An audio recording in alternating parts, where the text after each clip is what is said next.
Okay, this is Brown and Josh Dhaliwal from mobileyouth.org. Josh, how you doing? Yeah, very good, thanks, Graham. Excellent. Well, today we're talking about music and youth and looking at the state of the music industry. What's relevant right now, Josh? I think the big story that's been breaking this week is with regard to album sales in the US. Yep. Just this week, Nielsen SoundScan, the research company, have announced that album sales in the US have declined by 11.5%. Mm-hmm. Okay, that's from July last year to June this year, and that comes on top of a 5% decline last year. Mm-hmm. Mm-hmm. So that's bad news, isn't it? So how does that fit into some of the recent developments in the music business, such as the festival season?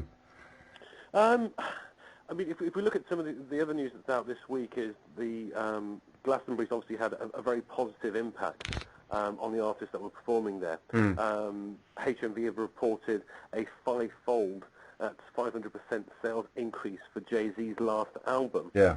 Other artists who have performed well include people like The Verve, who recorded 123% increase, and even Amy Winehouse, despite I guess the state that she was in and all the negative publicity surrounding her hitting a fan in the audience, recorded a 74% increase in sales for her album.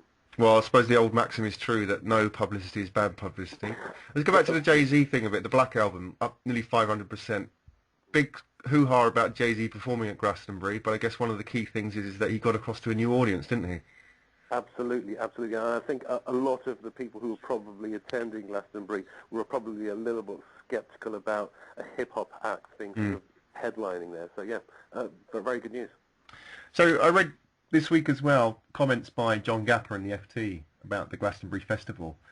Interesting insight, saying that basically whilst the album sales showed a bit of upside for the artists and the record labels, the main draw really was with the artists, because the money made from the touring revenues pretty much goes to the artist. The lack of 360-degree contracts available to record labels seems to be an issue, because most of the growth right now is outside of the albums, and it's with the merchandise and the touring revenues.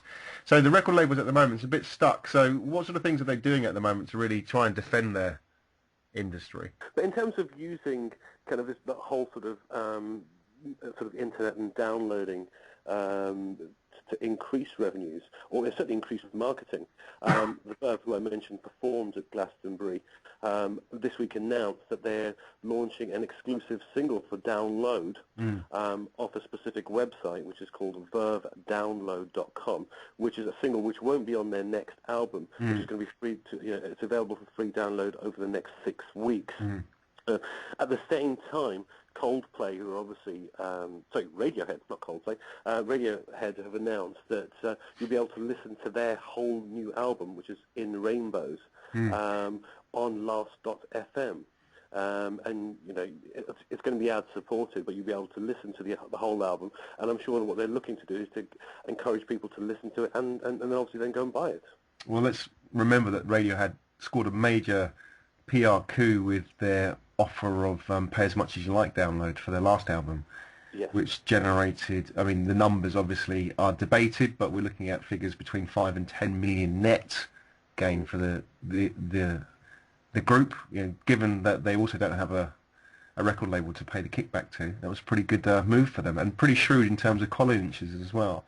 So that's the artists, and probably some of the more savvy artists and record labels out there.